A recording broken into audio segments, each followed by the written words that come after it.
موقع پر، اسی طریقے پر، اسی جگہ پر ہم نے احتجاج کیا تھا، کثیر تعداد کے اندر میدان بھر کر، اور آس پاس روڈوں پر بھی عام لوگ سن رہے تھے، اور یہاں اسٹیج پر بڑی تعداد میں مسلمان کے علاوہ دوسرے مذہب کے لوگ بھی موجود تھے۔ انہوں نے بھی اس بل کی مخالفت کی تھی، سی اے اور این آر سی۔ حالانکہ اس میں صرف مسلمانوں کا استثناء کیا گیا تھا، اور یہ کہا گیا تھا اگر کاغذات درست نہیں ہیں تو مسلمان کو شہریت نہیں ملے گی، باقی سب کو ملے گی۔ جب سب کو ملے گی تو دوسرے احتجاج کے اندر کیوں شامل ہوئے؟ اور یہ کہا جا رہا تھا کہ یہ ملک کی سالمیت کے لیے اور ملک کی حفاظت کے لیے قانون ہے، تو دیگر مذاہب اس احتجاج کے اندر کیوں شریک ہوئے؟ اس کی وجہ یہ تھی کہ وہ ملک کے مفاد میں نہیں تھا، اس لیے دیگر مذاہب بھی اس کے اندر شامل ہوئے۔ کیا نقصانات ہیں؟ اگر آپ کو وہ باتیں یاد ہوں تو اپنے ذہن میں دہرا لیجئے، بات لمبی کروں گا، وقت زیادہ ہو جائے گا۔ ایک اور بات، کسانوں کے تعلق سے قانون بنایا گیا اور یہ کہا گیا کسانوں کے فائدے میں ہے،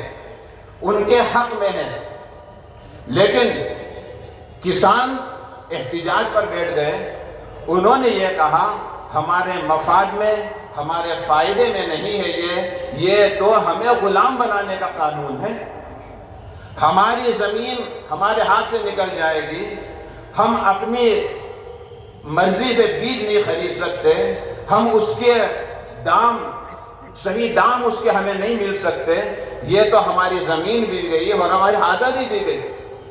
اور کہا یہ جا رہا تھا کہ کسانوں کے فائدے میں۔ آج جو بل ہے یہ اس کے تعلق سے بھی یہ تصور دیا جا رہا ہے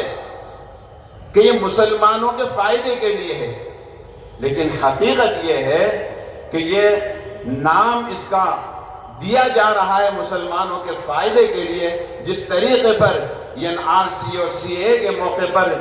عام لوگوں کے فائدے میں اور ملک کے فائدے کے لیے نہیں تھا، جس طریقے سے کسانوں کا بل کسانوں کے فائدے کے لیے نہیں تھا،